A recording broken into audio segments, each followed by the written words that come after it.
all please stand and join us for the Pledge of Allegiance. I pledge allegiance to the flag of the United States of America and to the republic for which it stands, one nation, under God, indivisible, with liberty and justice for all. Thank you. Yes, I already know I'm not Jim. But Jim can't be here today. He had an emergency, so you'll have to deal with me today. Don't worry, it won't happen often. Are there any changes to the tentative agenda? I have none. Okay, meet with department heads and elected officials. Terry Johnson. Good morning. Just a reminder, candidate filing dates have begun, or will start March the 7th for the county offices. And it ends March the 25th, and anybody that's on the ballot that is running as a party for the primary will need at least 100 signatures. And this is also the same filing deadline for anybody that's gonna be on the general election ballot, and anybody that's gonna run as no party, they only need a minimum of 75 signatures. And then, of course, Soil and Water and Ag Extension, their filing period ends August 31st. And the first day anybody can request, that's the same thing, absentee ballots. The very first day that anybody can request a ballot to be sent to them, even though we won't have the ballots ready then, is 70 days prior to the election, so that will be March the 29th. If they send it before then, according to Iowa code, we have to mail it right back to them so they can turn around and mail it back to us. So we would just assume that they wait till March the 29th to mail it, so then that way it doesn't reach us, or the day before, one or the other. And then the first day that we will have ballots ready, once we get all the names and everything certified, and get the ballots ordered, will be May the 18th. Those are just some of the dates for now. Okay. Thank you, Terry. And she gave some good advice. Listeners, all you hundreds of thousands of listeners that support Des Moines County. Okay, IT, Colin? Just came busy like always, nothing really new to report, so. Kevin Glendenning, Sheriff? Good morning. Also at the Sheriff's Office. It's been a busy weekend, busy Monday. Our jail's at 72. I think we had 6 in holding there this morning.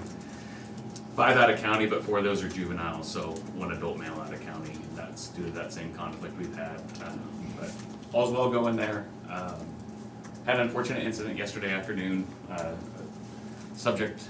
man was ice fishing. He went through the ice, was transported. Unfortunately, he didn't make it. He died due to that incident. So as Chris, I think, has said a couple times, just be aware of the dangers of the ice and that it's not good ice. That happened up by Mediapolis on a private. Private. Yeah. Other than that, we got word that some of our vehicles that we had on order aren't going to come. They're not gonna come, or they're delayed? Dodge basically sent out a notice that said the vehicles that we had on order, that they're not going to be able to meet that requirement or be able to meet that need, and sent out a blanket notice to the dealership that has the state bids. And so we had 2 vehicles that we're supposed to get this spring. We're not going to be able to get those, but we're working through that and trying to figure out how to move forward on that. Do they mean delayed, or they mean? Not going to happen at all. They're just not going to meet the demand. I don't know exactly how it all works, but essentially we get a really good price on the state bid vehicles, and I assume those might be the first to get cut when there's a shortage. And they specifically noted in the notice that it was a shortage on the chips, and that they're just not going to be able to meet the demand that they got. Is it just a shortage on specific vehicles, or is it? This came from Dodge to the Stu Hansen / Dewey Dodge out of Des Moines. They handle the state bids for all the Dodge vehicles in Iowa, so or for the emergency vehicles in Iowa. So they sent out the notice that said, hey, these 2 vehicles you have on order, they're not going to be able to build those. So that's specific to Dodge, that there's a large order of vehicles that they had put in that they're not going to be able to get those out. All the other order banks have closed for the year, so the Chevrolet and then the Ford order banks were closed. So, but I think we were able to come up with 1 other vehicle. But other than that, they're non-existent in Iowa right now. imagine all the brands have probably got shorter. So you're just gonna have to extend the life of, Yep, we'll make them last a little bit longer and, make it happen with what we have until they're available. Right. Okay, Krista Polkmiller, Public Health. Good morning. We're continuing to keep busy. Last week, there was a Board of Health meeting, and we discussed the Chapter 38 county ordinance, as well as the 28E agreement with the state for environmental health. The Board of Health wanted to table that to kind of see what the Board of Supervisors thought of the chapter ordinance. So that was primarily the discussion. All right. How about Jared Lassiter, land use? Good morning. Well, after a couple of pretty busy, productive weeks there with the ordinance update and a subdivision or two, we don't have anything on the agenda today. Nothing out for review at the moment, but at least a couple of subdivisions that we can probably expect to see come across your desk pretty soon here. And then moving on from the ordinance update, we got a plan for a work session next week to discuss the fee schedule for all the land use permits. And then, once that's been finalized, we've got some draft updates to the different applications and instructions that we plan to make available on the website for the first time. So to try to make it all, complete this process by making it all more user-friendly for the public when they're ready to start applying for different projects. So apart from that, just keeping busy as always. All right. Ken Hyman, Seal Region. Good morning. We're keeping busy. This time of year is contracting time where we start doing our contracts with providers.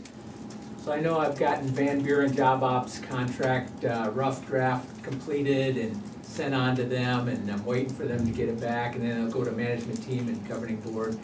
And I've got 3 other contracts that are just Medicaid rate kind of contracts. They're pretty easy ones that I've also been working on drafts of and getting ready to send out to providers. So those will go on to the governing board for approval, Seal Governing Board.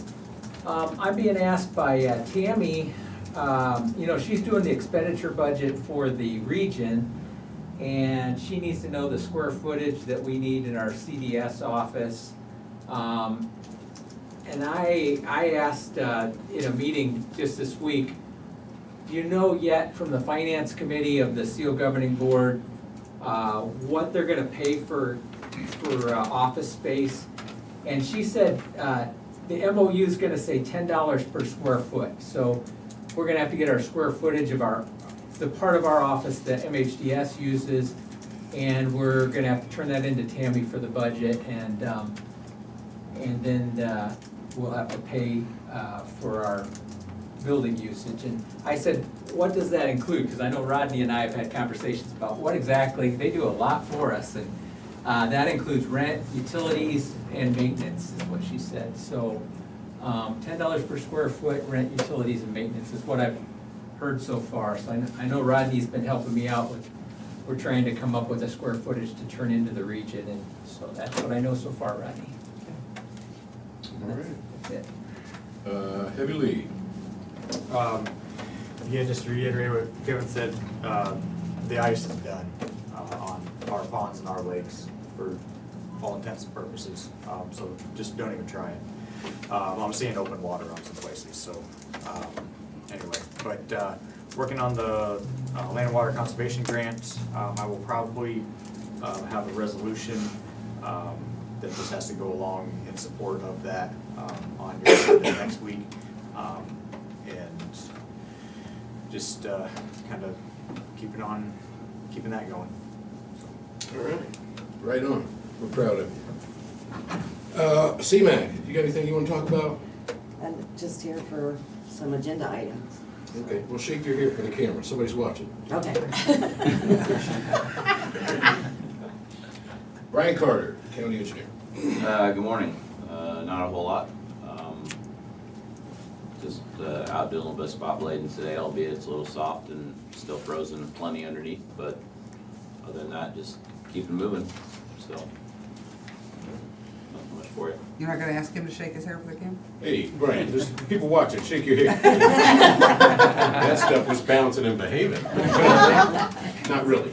Rodney Bleezer, Good morning. We just got a lot of different things going on. We had the state elevator inspector here last week. Everything went well, so all that was good. Other than that, we just got a lot of stuff going on. Nothing new to report. Thank you. Brooke? Marlin, I'm sorry, I always want to say Marlin, Veterans Affairs. Good morning. Nothing new really to report, just keeping busy. AV? Good morning. Just keeping busy. Been kind of an unusual week. Spring's coming, so kind of a reminder to everyone that our world's gonna change now that the weather's getting nice, and to remember to be cautious, take your time, and think about what you're doing. Everyone's pretty excited about spring, I think, so. It hasn't quite sprung yet, but. It has. I close. see positive things happen to positive people, and I am positive that winter's over. All right. Go to my house and get some of that positivity on my basement. You know what I'm saying? Do something like that. All right, Lisa Schaefer, County Attorney. We are pretty much back to routine chaos. The opioid litigation settlement was approved by the defendants. So sometime in the next few weeks, we're gonna start learning what those allocations are gonna be, specifically to the state of Iowa and then to each county and qualifying city. So at some point, we're probably going to want to start working with the city of Burlington to determine how we want to spend those funds, once we kind of know what we're working with. Other than that, I don't have anything else. All right, hang in there with the chaos. Natalie Stepner, Recorder. Good morning, just business as usual You want to shake your ear, Natalie? in the recorder's office. No. She said no while she was shaking. We're proud of you.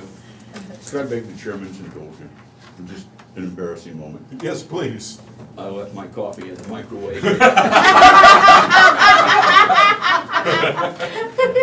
Well, all righty then. See Dougie Fresh is not here. Who did I miss?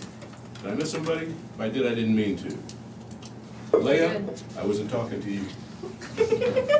All right.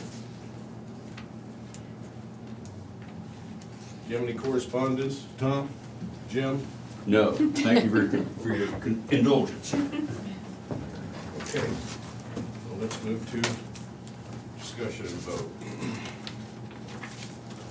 First on the agenda tonight, this morning, is resolution approving FY '23 maximum property dollars, resolution 2022-16. So whereas the Des Moines County Board of Supervisors has considered the proposed FY '23 county maximum property tax dollars for general county services and rural county services, and whereas a notice concerning the proposed county maximum property tax dollars was published as required and posted on county website, whereas a public hearing concerning the county maximum property tax dollars was held on March 1st, 2020, now therefore be it resolved by the Board of Supervisors of Des Moines County that the maximum property tax dollars for general county services and rural county services for FY '23 shall not exceed the following. General county services, $8,671,159, and then rural county services, $2,582,411. The maximum property tax dollar requested in general county services for FY '23 does represent an increase of 5.43% from the maximum property tax dollar requested from FY '22. And the maximum property dollar request in rural services is 0.81 from the maximum property dollars requested for FY '22. Motion to open public hearing. Second.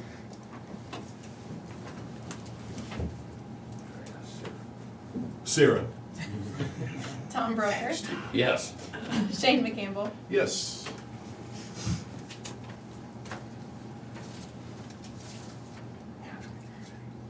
What time?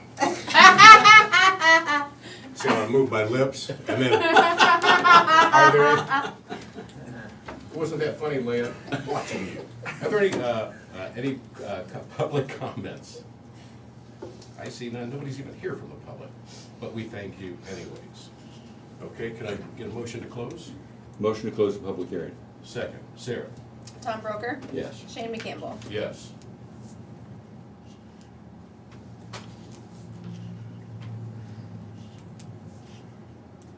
want to vote on it?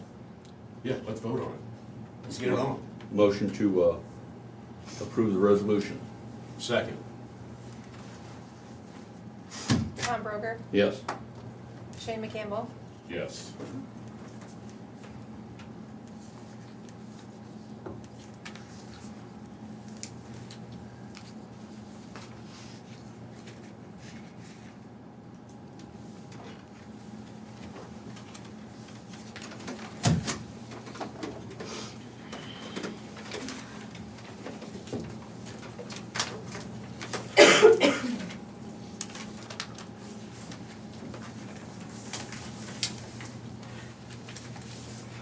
Okay, next we have a resolution 2020-17 to fix a date for public hearings on a proposal to enter into general obligation county purpose loan agreements and to borrow money thereunder. Motion to, is that one resolution? No. It's a, yes, One it's resolution, one there's- resolution for 2 public hearings, so. There's two, Oh, there's two loan agreements. There's a essential purpose and a general purpose. This might be a second. Anyway, but there's, you don't need the whole thing, but there's an essential purpose, which is the buildings, IT equipment, that stuff, and then a general purpose, I believe, is the vehicles. Hoping that the sheriff can get those vehicles if they're available sometime. Right. Next year. Yeah. Motion to approve the resolution. Second. Sarah? Tom Broger, Yes. Shane McCampbell. Yes.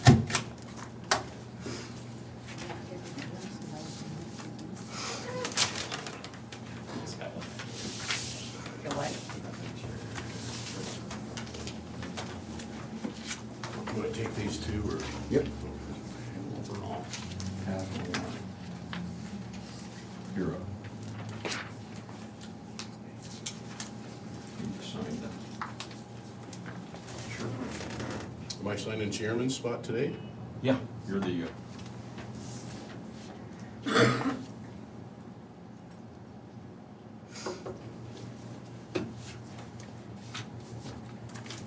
just like being mayor, but there aren't as many people up here to give you a hard time.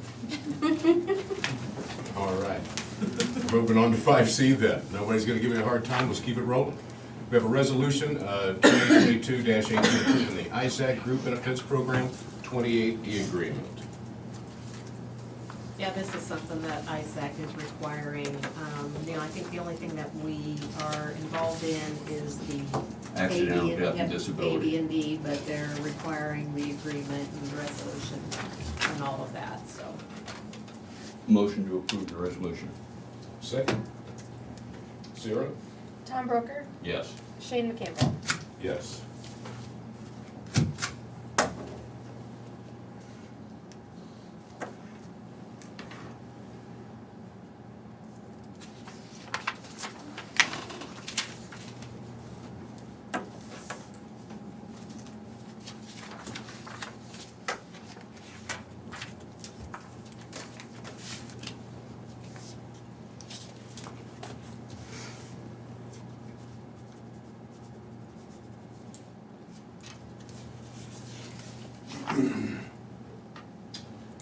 Next, we have D, accounts payable claims. We have accounts payable in the amount of $556,927.05. How about that? Motion to approve. Second. Sarah? Tom Broger, Yes. Shane McCampbell, Yes, please.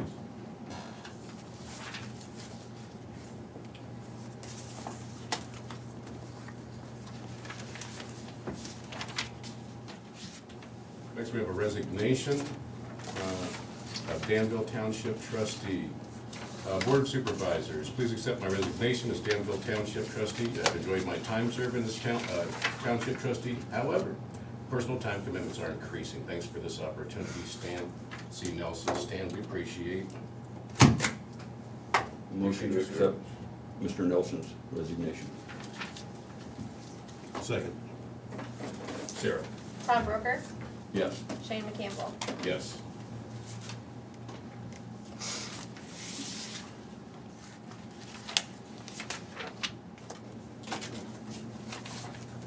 Okay, to Des Moines County Board of Supervisors, I'm requesting your approval to be appointed to complete the remainder of a 4-year term expiring on December 31st, 2024. Danville Township Trustee Joe Beck.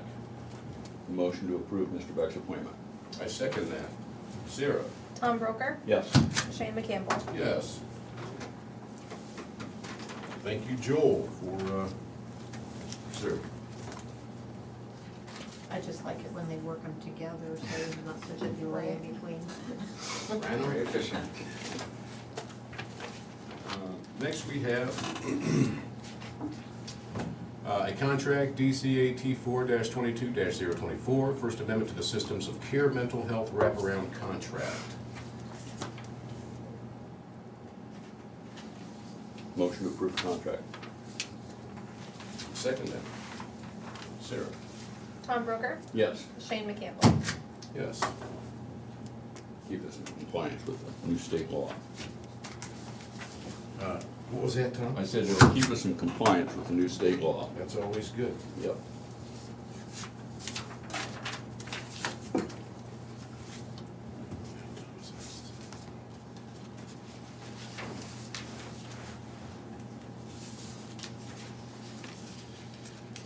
There's no paper. Okay, BC, we've got approval of pipeline inspection consultant, Rankard.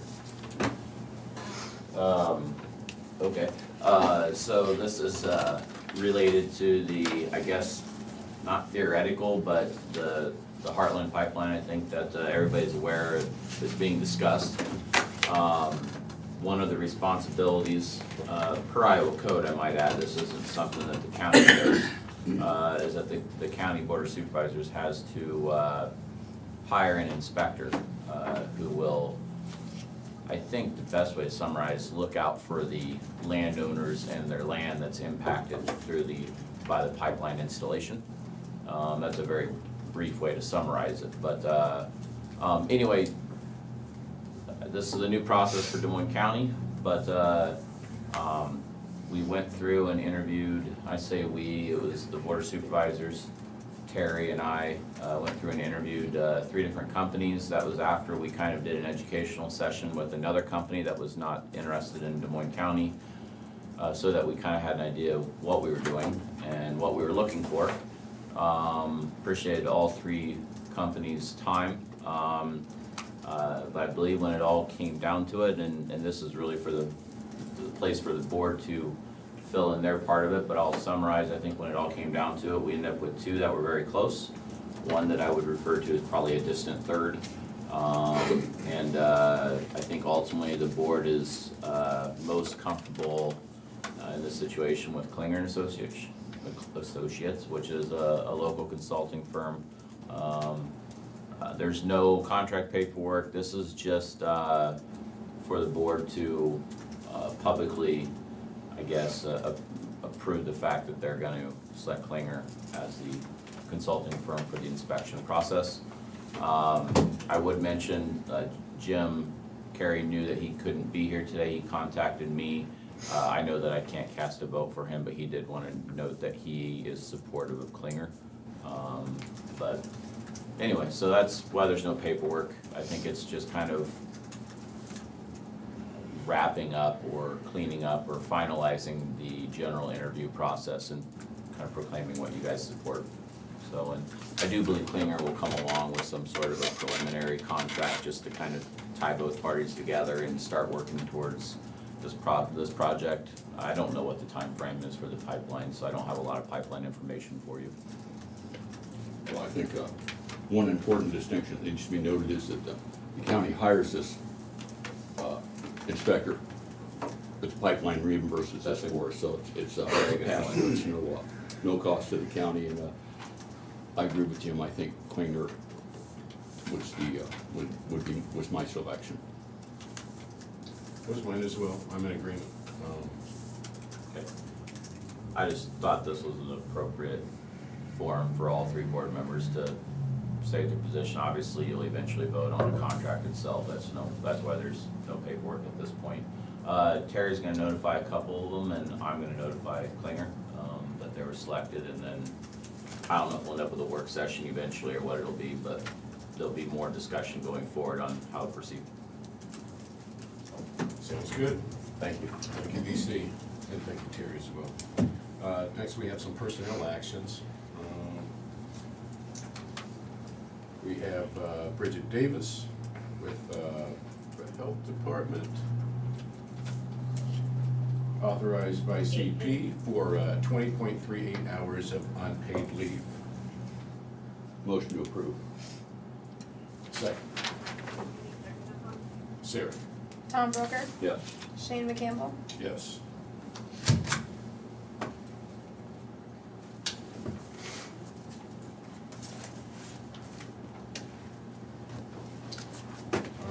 Next, we have Commission of Veterans Affairs.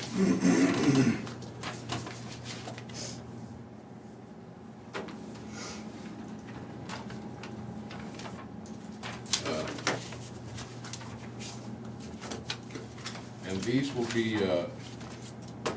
be on file at the auditor's office. Stamp and receipt.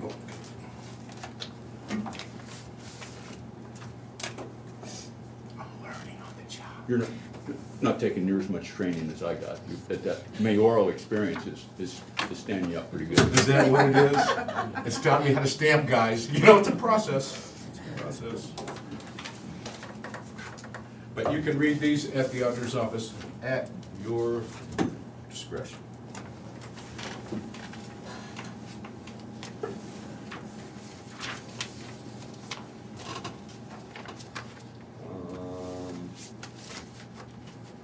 We have minutes from regular meeting on February 22nd, 2022.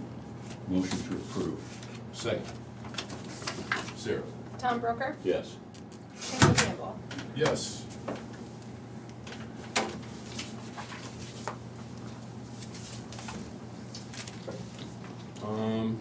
Any other business? I have none. You guys thought I was gonna keep you here for a long time. I've got a lot to talk about, though. Lock that door. Because ain't nobody going nowhere. Any other business? Future agenda items?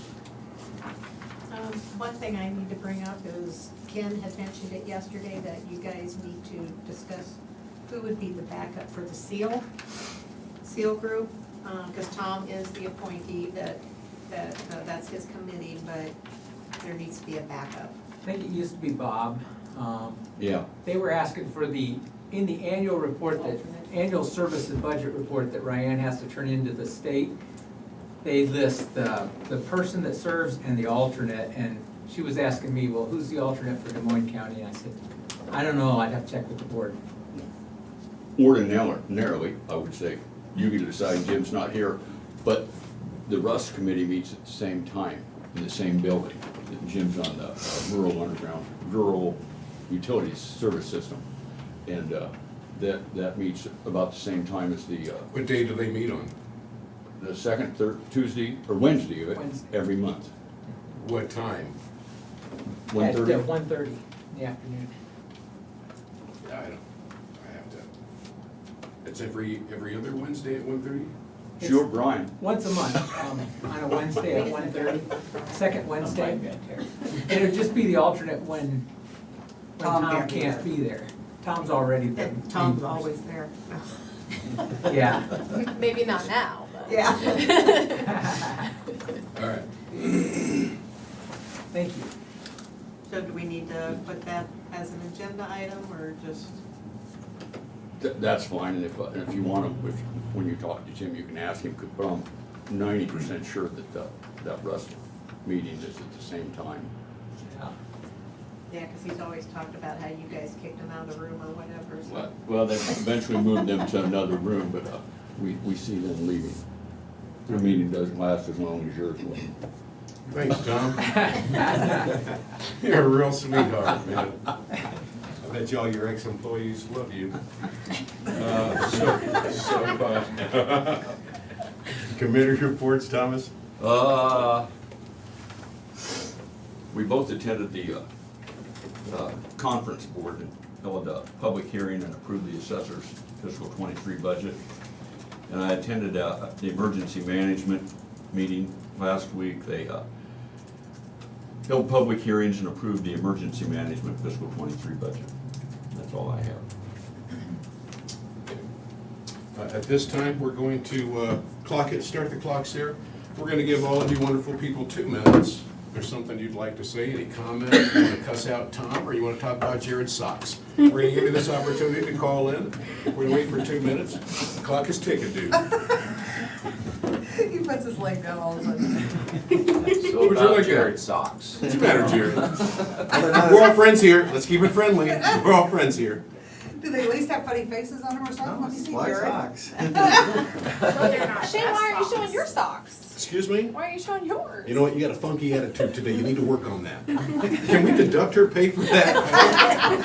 Well, we'll have a work session later about that, Thomas. I just Go ahead, want to shake it. update that we are working on the DHS list. Rodney and I have a meeting at 3 o'clock to meet with the contractor to get the final plans Sweet. done for that, so. Lisa, you might tell Trent to expect a call from me.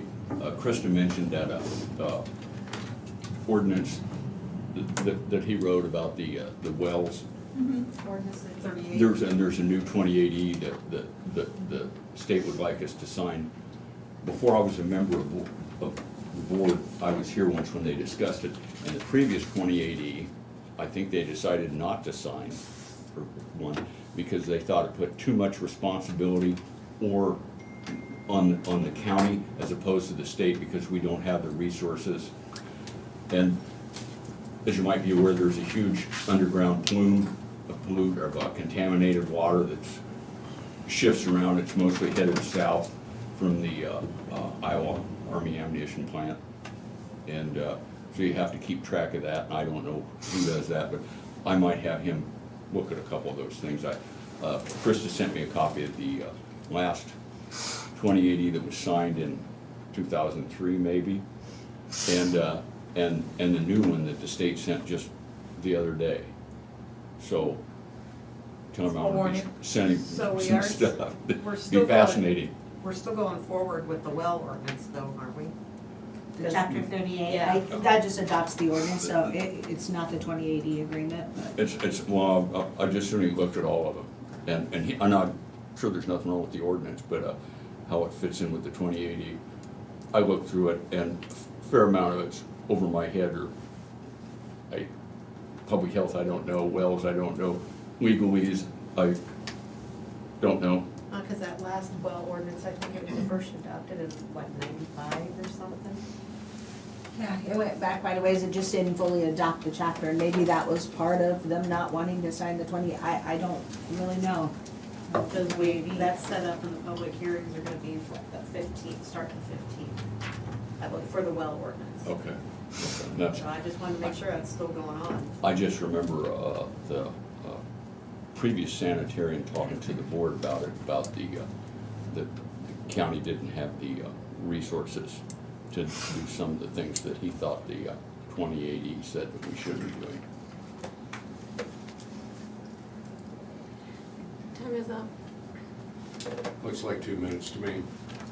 We all satisfied? With an aye, we'll adjourn. Aye. Second. We have a work session following the meeting. Everybody else, appreciate your time. Where's everybody going? I wasn't done talking yet. Wait a minute.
tomorrow, yes, thank you. Okay, whenever. Okay, we have a work session with, who's it with, Thomas? Ken Heineman and Brooke Marlin. Okay, take it away. So last week, the Des Moines County Veterans Affairs Commission met, and at that meeting, in discussion about what my job duties are and whatnot, they had made a recommendation for, right now I currently work 37.5 hours split between Veterans Affairs and General Assistance. They made a recommendation for me to go strictly 37.5 hours a week Veterans Affairs. Who made this recommendation? The Veterans Affairs, Des Moines County Veterans Affairs Commission. Are any of them gonna be here? Well, I thought Marilyn was supposed to be here, and I'm not sure where she is. So, She's at, so you're at 30 hours a week in Veterans Affairs and 7.5 hours a week in General Assistance right now, Yep. just so you know. yep. And then a lot of times my work runs over the 30 hours for veterans. I'm still in the office, so I continue working on my Veterans Affairs stuff, runs over into my General Assistance time. And just because my phone may ring or the doorbell may go off after 3 o'clock, I don't know if it's a veteran or a General Assistance client, so I assist them whatever they are. A lot of my time in the office is getting claims ready for the veterans, federal claims. Federal claims is what brings money into our counties. So by the veterans being awarded their compensation or pension, that's an increase of dollars for our veterans that their income. So that's dollars that they could spend in our county. Let's see. A lot of my daily work is filing federal claims, county assistance for veterans, time spent on paperwork even after the veteran leaves my office, as well as submitting county claims, van coordination. We have a DAV van. I do all the coordination for that. I take all the phone calls from the veterans that need transportation to the Iowa City VA. I align the drivers for that, and then have to call and let the clients know when the van will be picking them up and whatnot. I also do outreach within the community, required training minimum 3 times a year, and attending district meetings. I've achieved my requirements of being nationally accredited and have become cross-accredited with American Legion, DAV, Iowa Department of Veterans Affairs, and VFW to better assist our veterans of Des Moines County. By gaining the additional 7.5 hours a week in the Veterans Office, I could get a lot more accomplished, more dollars coming into our counties by our veterans. And I do have a report that comes out to us, shows how many dollars come into our county by the veterans, and I can get you that here.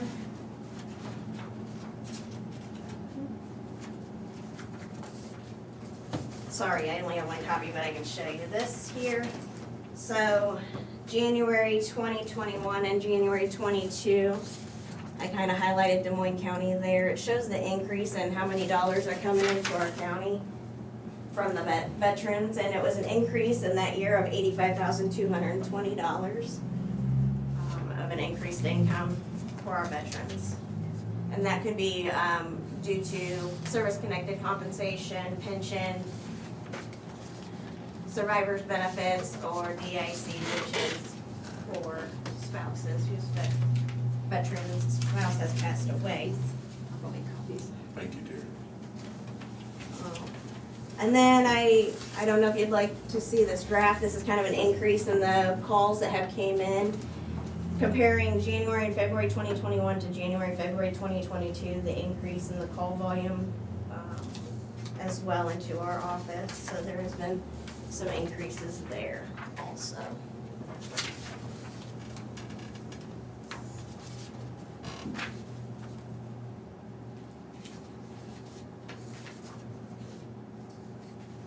Those numbers I just pulled off of the statistics reports that we file with you guys each month.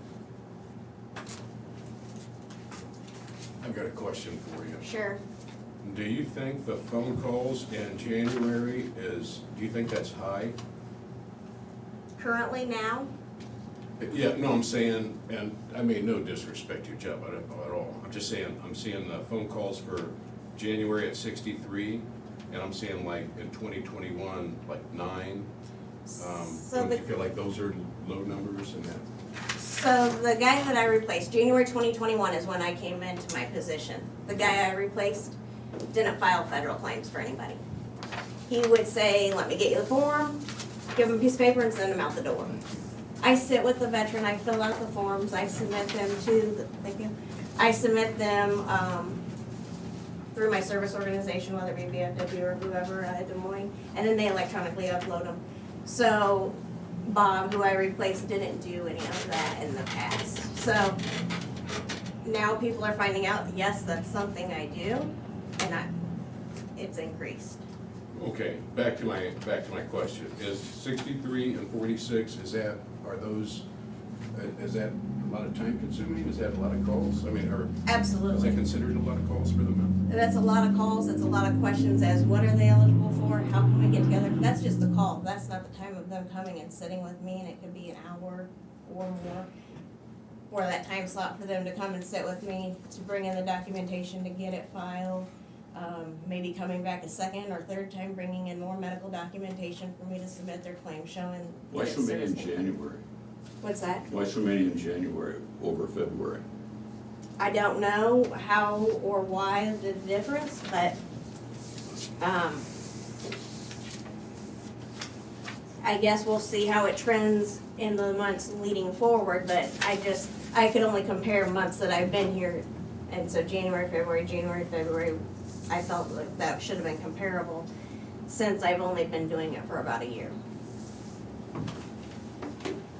Your commission sent you here? Yep, they had. Did you approach them or they approach you? I had just mentioned it to him, we had been talking about call volume and such over the last few meetings. And so I had asked them what they had thought, and we kind of discussed that for probably 40 minutes, what way to go with it and see. And then they and we all sat together, typed up a little thing, they all signed it, I have that here. Just them recommending that I increase to the 37.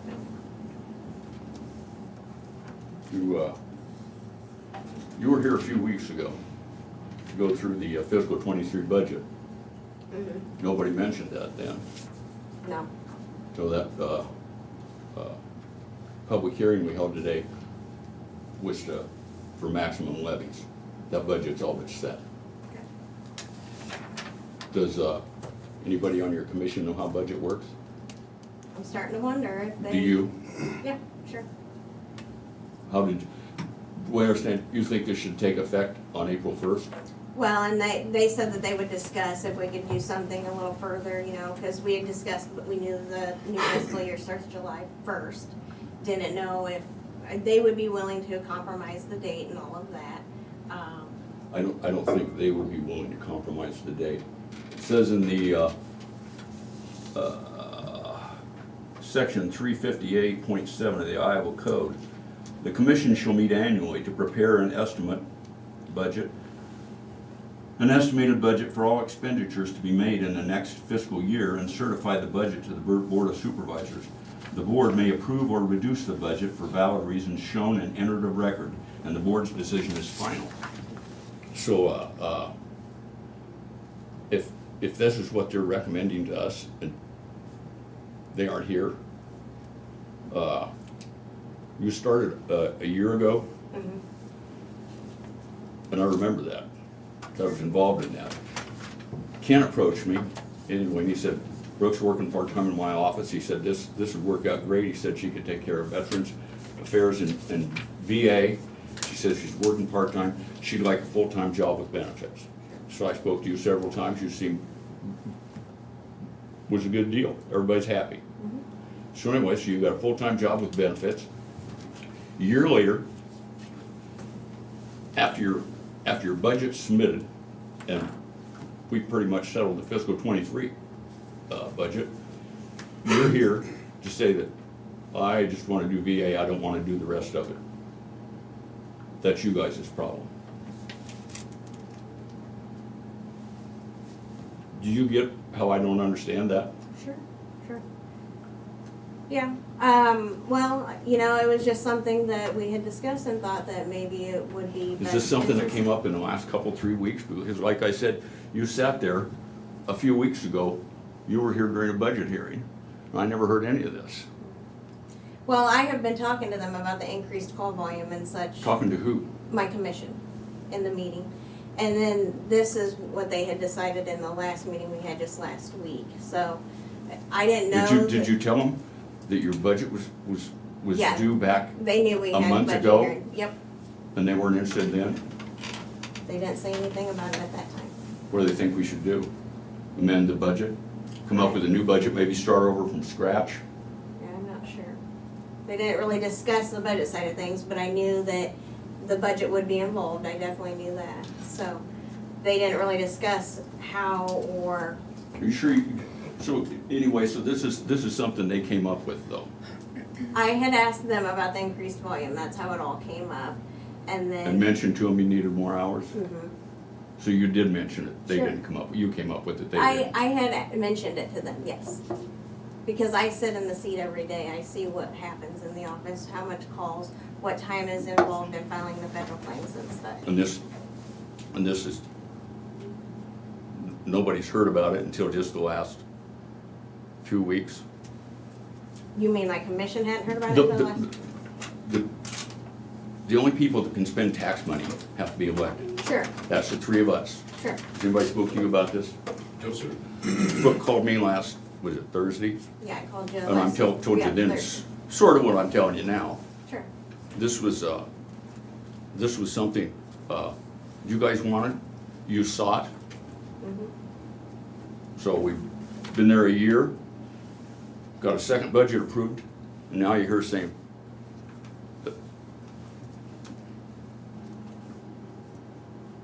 Well, I just thought I'd present it and see, you know, I thought Marilyn would be here and she's not, so then that's fine. well, and quite honestly, it doesn't make any difference. Yeah, Because that's they fine. don't set the budget. It's the, you know, Sure, and there's nothing special about the board of supervisors, Sure. except we were elected by the taxpayers. mhm. Yep, That's how you spend public monies. sure. Yeah, I understand that. That's fine, I just wanted to present it and see what anybody had any thoughts, and so that's fine, I'll go back and let them know that it won't happen, so that's fine. What is the problem, general assistance, or is it Veterans Affairs? There's really not a problem per se, it's just the veterans side takes a lot more time than the general assistance. The general assistance, the calls are hardly there. I think, is it 30 hours, general assistance, or Veterans Affairs is supposed to be open? Yeah, that's the minimum that we had to be open due to our Yeah. veteran population. Because you replaced, one guy worked about 20 hours a week and another guy that worked about 10. Right, yep, No benefits, part-time. right. And I would say, from the VA/GA side, that things have been working out well. Brooke's been doing a good job for general assistance. I agree that the 7.5 hour, we used to have a full-time position for general assistance, waiting for people, but it wasn't very busy, and this is a lot better arrangement for the general assistance side, for Brooke to continue to do that. She's doing an excellent job. We did have 3 funerals this past month, that I noticed was on your report that were paid for. And those take some time when that happens, but we don't have that many of those that happen like that.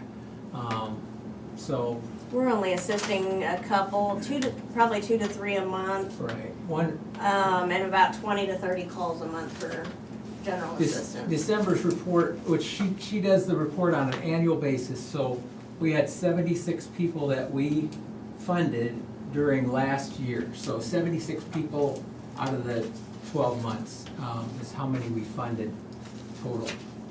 Yeah, and then I've got January So that and 7.5 February's hours reports. is working out pretty well. I guess that when it was explained to me a year ago that we could make somebody full-time, because that cost us more than it had been costing us. And that it's kind of a one office. I mean, you take care of general assistants when they call, and you take care, so make sure that VA's open 30 hours. What was the, I can't remember, what was the setup before the hours got changed, or was it just? There was, Bob worked 20 hours a week, I believe, and then Yep. is it Francis? Yeah. No, Work- Ron. Was it Ron who was, then somebody else worked about 10 hours a week. And how long do we have that set up? I've been there for, how long Bob been here? A Probably lot longer than I've 25, 30 been. years. What? Well, the Probably law 25 changed, or the law 30. changed where they had to, Bob used to just do it himself when I first got here 14 and a half years ago. Uh-huh. And he didn't have to be, he could work his 7 AM to 11 AM, 4 hours a day, and that was enough, 5 days a week. But then the law changed where bigger counties had to have 30 hours a week, or our size county had. When did that change? It's been a while. It's because been years That's when we ago. started getting that $10,000 grant every year to help pay for the extra hours that the state requires that we're open now. So Bob didn't want to go beyond part-time, as I'm just an outside, I've never sat on his board or anything like that, but Bob Yeah, I didn't think want to he was go kind of set in what hours he full-time. wanted. Yeah, he had retired from Social Security and taken this job with the county years and years ago. And so he got Francis at first to do the 2 hours in the afternoon, and then later on it was Ron that did the 2 hours in the afternoon. Yeah, because Francis joined their commission, so. Yeah, He so, couldn't. so yeah, when they had that requirement of 30 hours a week, that's how Bob decided. He didn't want to take those extra 2 hours, and he hired a part-timer, so. So, back to your question too, when that was happening between the two, then I worked general assistance at that time at 27.5 hours. Okay. And then my position combined the two positions January last year. Yeah, What so, benefits? so Brooke started part-time, I hired her about 2 years, a little over 2 years ago, yeah. Yep. As Yeah, part-time. no, yeah, this has nothing to do with your, the job or the work that you do. I don't think that's even coming into question, that you're not taking care of business, it's just that, one, Tom did hit it, the budget is done, you know, and would have been nice to get this information out. And two, you know, I don't know if it did come to me, I don't know how confident I would feel about making a move on it, just because, you know, the increase, the 10 hours, which makes you get full-time benefits, and those, you know, you have to add those up as well, which I think is a decent package. I would have to look and see how it progressed over this next year to see if, you know, just before I would make any decisions on that. Anyways, I'll turn it back to Tom, but.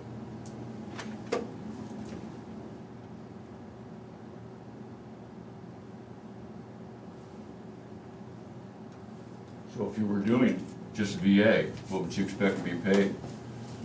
As much as you're paying now? Well, honestly, if I would have known last year what the job entailed, I You've probably. been there a year. Yeah, last year, when you told me what the starting salary was, if I would have known, and this I think falls partly on my commission. I don't think they were very forthcoming with the information, or maybe they didn't know what the federal claims entailed, because like I said, they didn't really file them before. Would I have taken it for the 18 whatever? Probably not. Because it's that in depth of work to file those federal claims. Do I enjoy my job? Absolutely. Do I love helping the veterans? Absolutely. So I continue doing it. I feel I do good at what I do for the veterans. I hear a lot of positive feedback from the public as well as the veterans once they're awarded their compensation. So that makes you feel good when they come back and say that to you. But had I been fully informed of what the job entailed at that time, I don't think it was a good pay. I've compared other counties in my district, and I see what some of them are paid, and so I know in Lee County, for instance, their starting salary is $20 an hour. So, I mean, it is what it is. I accepted the position at the rate it's paid. I don't want you there if you're unhappy. No, I know. I'm not unhappy. I love my job. I love helping the veterans, and that's what I do.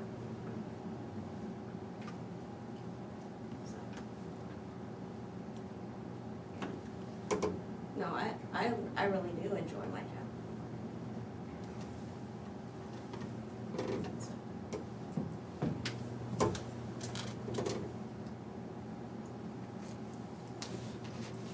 So where were we supposed to, what was the bottom line on this work session then to? I was just for- presenting the information to see if it was a possibility, not possibility, just, you know, and I'll go back to my commission and just let them know that it won't go through. We'll continue as we currently are. I will say this, I don't know much about what you do, I guess I need to find out a little bit more to see Sure. how entailed your job is. Sure. So that way I can make a better judgment, for next budget cycle. But, Sure. but I do agree with Tom, I'd much rather deal with numbers when it's time to deal with them, when the budget season, and then once we're done, I do expect that process to be done. Sure. But no, if you like your job and you're doing well, I definitely, if we're off on that, but how much you getting paid? I believe it's 1874 an hour.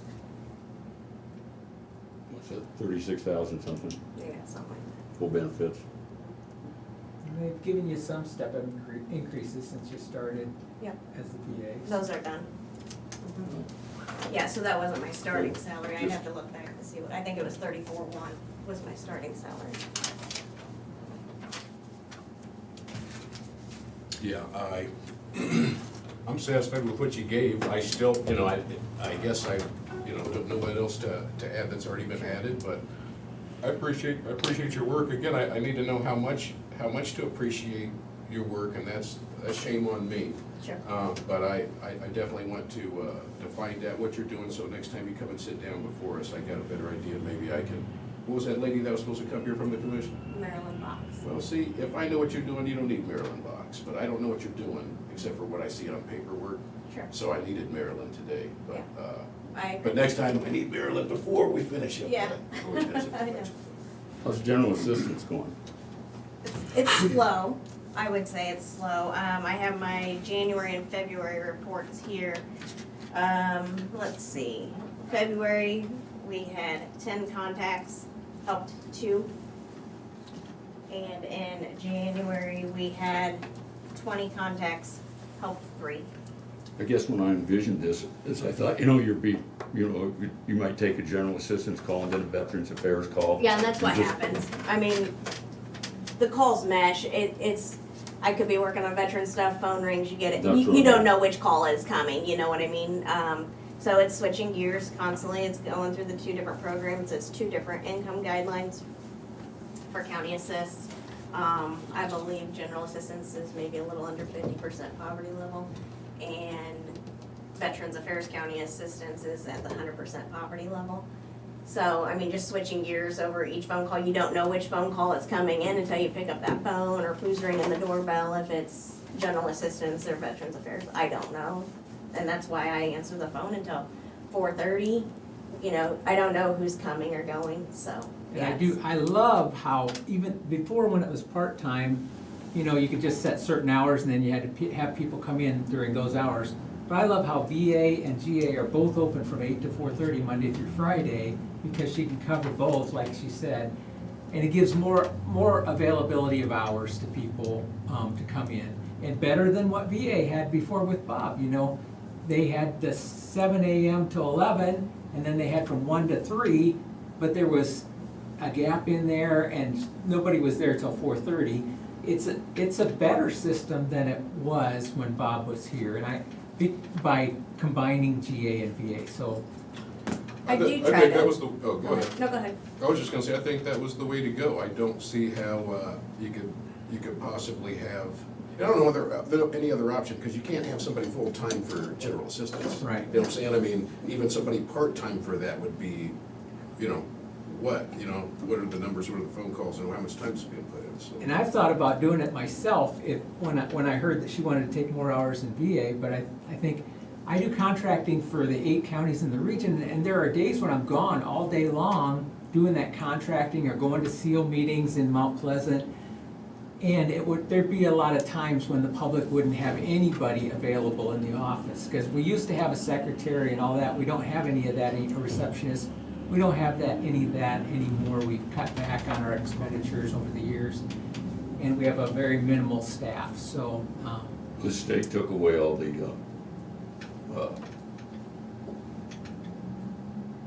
staff out there, Yeah, the case management. case management's gone. Yeah, all 8 of those and are all of gone. those are gone, so. Yep. They added advocates to my caseload, but they're in 4 different counties and they're not able to They're be in gone the most of the office. time They're anyway, aren't gone. Yeah, they're gone, yeah. Do you think the problem with the guy that was here before was that he didn't want to do the work? Or, I mean, what do you think the problem is? What's the difference now? You want my honest opinion? Because, well, here's the thing, you're there all day, and he was there from 8 to 1, and I've done business with people that were only open for certain hours, and you just go during those hours, man. You know, everybody's there, and you can see when they're going to close down, because everybody's coming at the last minute, but I mean, or however, you know, so what's the difference? He didn't do the federal stuff, so a lot of times he would have the repeat, every 3 months, my water bill's due, you wanna pay it? That kind of thing happened a lot. I have started revisiting the income guidelines. I make the veterans fill out an application to see if they actually still qualify income-wise, to see if we can help them with that water bill, because they can help veterans up to 4 times a year. So again, we have some veterans never pay their own water bill. We pay it every time. How many veterans are you serving? We have, I believe, about 3,000 veterans in Des Moines County. That's where the 30 hours a week come from, and they base that off of how many veterans are in Des Moines County. Okay. So, some counties only have to be open 20, some 30, and some 40.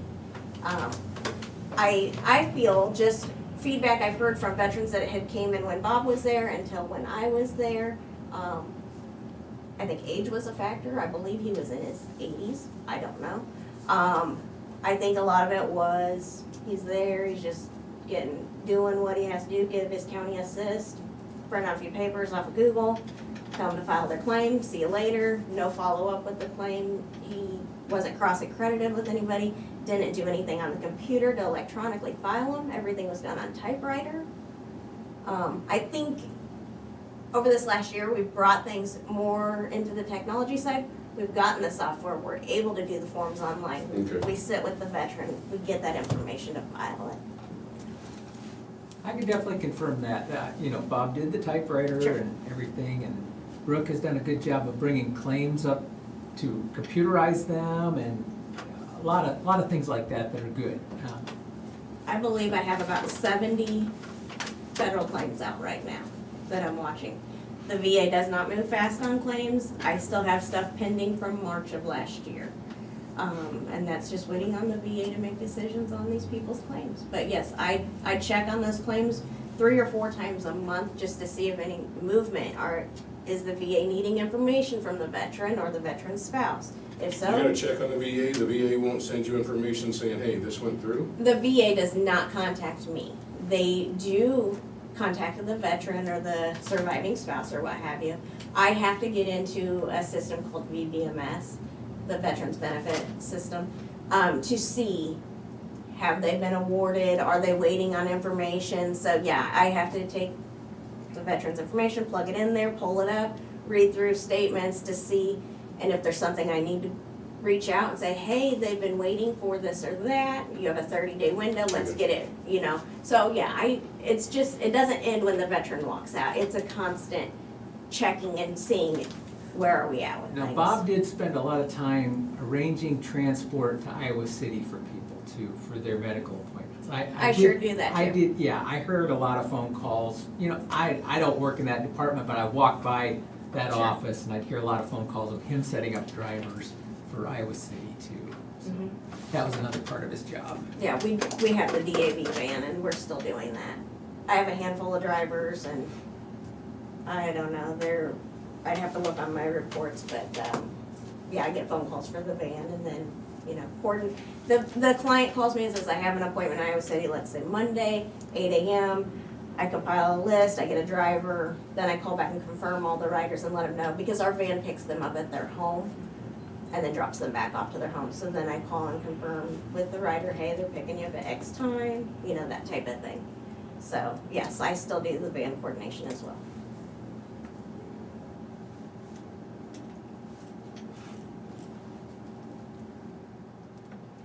I'm satisfied, I really don't have any other questions, Thomas. Terry, you have any questions for Cheryl? I do, I have a couple. How many hours are you working now to keep up? I do work my 37 and a half, and there are So- days when I leave, it's the job for the day is not complete, it carries over to the next, but, Do you get to go to lunch every day? yes, I do I make sure I leave for lunch. So you're not working any overtime, No, which you're exempt in, Exempt. I would assume. But you're not working over the 37 and a half, and you're not working through your lunch. no, And you're getting the work done. yeah. You just don't wanna do GA anymore. Well, it's not that I don't want to do it.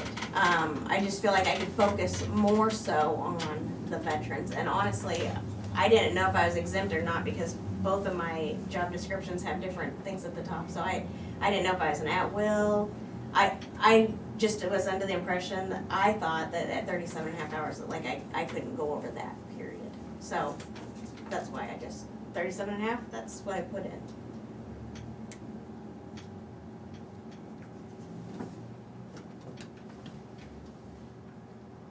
Anything else?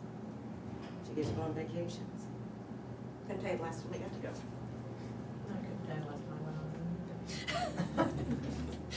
I can tell you I need one.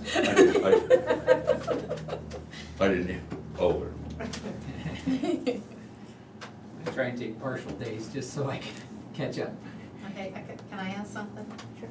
Okay, if you're only doing general assistance and you have that few people that are contacting you and helping you, why do we need 2 people doing general assistance?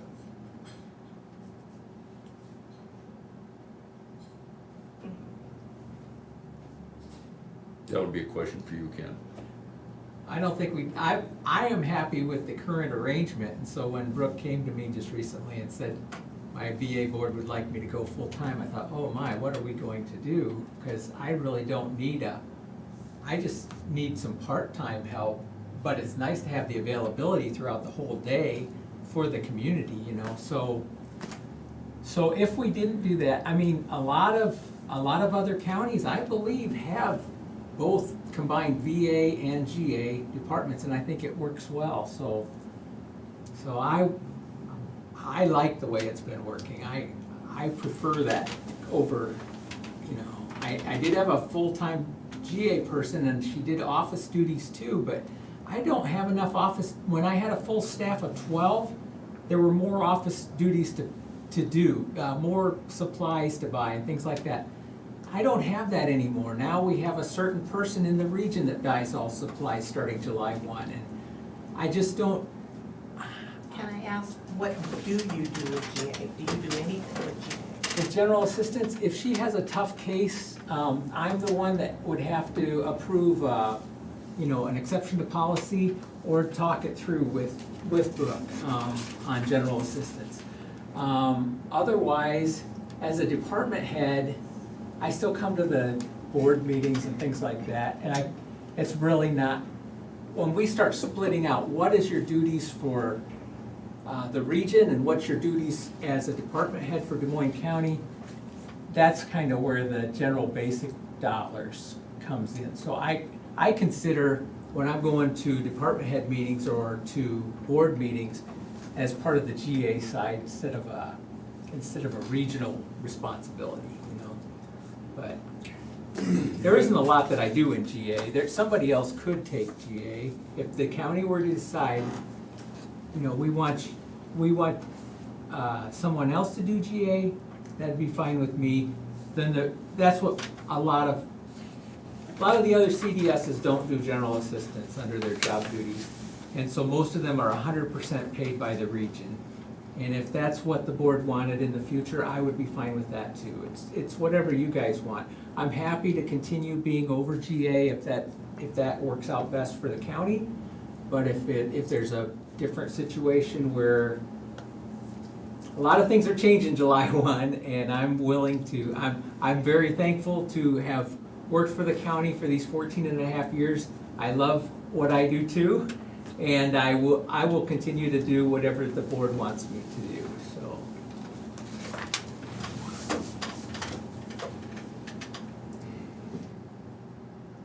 But it is a very small program. I mean, now, general assistance is a very small program. I mean, unless we were to change the guidelines, which they haven't been changed since I've been here, they were that way when I got here. If we went over 50% poverty level, some counties pay up to 150% poverty level, then that would change, that, a lot of people would qualify then, and we'd be paying a lot more utility bills and assistance to people. If we increase that though, then you would have to look at increasing the budget, because The we're gonna be budget. spending a lot more money. Right, it would cost a lot more money, yes, yes. Yeah, because I do have my GA handbook here, and I have what the income guidelines are. If you're curious what the income guidelines are for the general assistance, it's right up here in our handbook. And we, the only thing we've changed in general assistance over the years has been cremation. We used to pay for full funerals, which we would pay more than Yeah. what we pay today. We used to pay $1,500 per funeral, now I think we pay $900 per cremation. 900 for cremation. So we saved some money in that program by doing that. So people hitting these numbers? And basically, if you receive Social Security or FIP, you are ineligible for county funding on that program. Well, that shouldn't leave very many left, good Yeah. God. That's right. Who's making $500 a month? Right. Have to be extremely poor to qualify for that program. Wow, man. Did you want to see them, or do you know? I've seen it. Sure. $500 a month. It takes me 4 months to make that kind of money. I really got, my tank is empty, Thomas. I really don't even know what to, I just need to take it in, so go well, ahead, I'm just- finish her up. Sort of interested to talk this through. That's what I was hoping to get out of this. I don't, budgets are budgets. If something hasn't been through a public hearing and passed in a budget, we do not have spending authority. Sure. That means it's illegal for us to write that check. Right.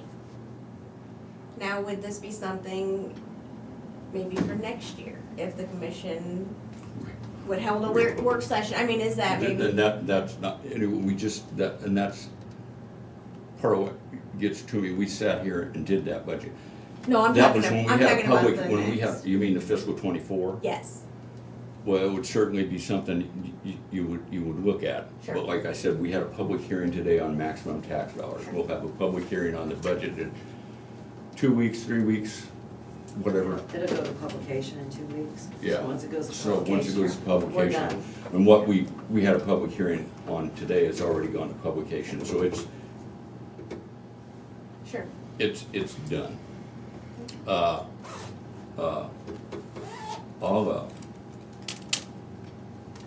I'll think through this. Sure, Shane will, and,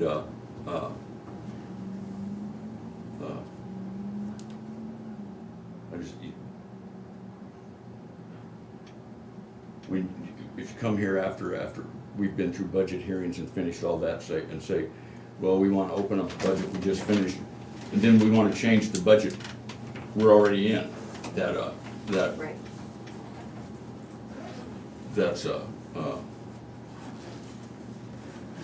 those are emergency situations.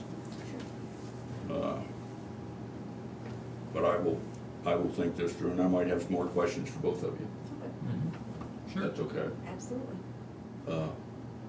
And Because right now, for information purposes, 20% of my salary right now comes from general assistance, from general basic.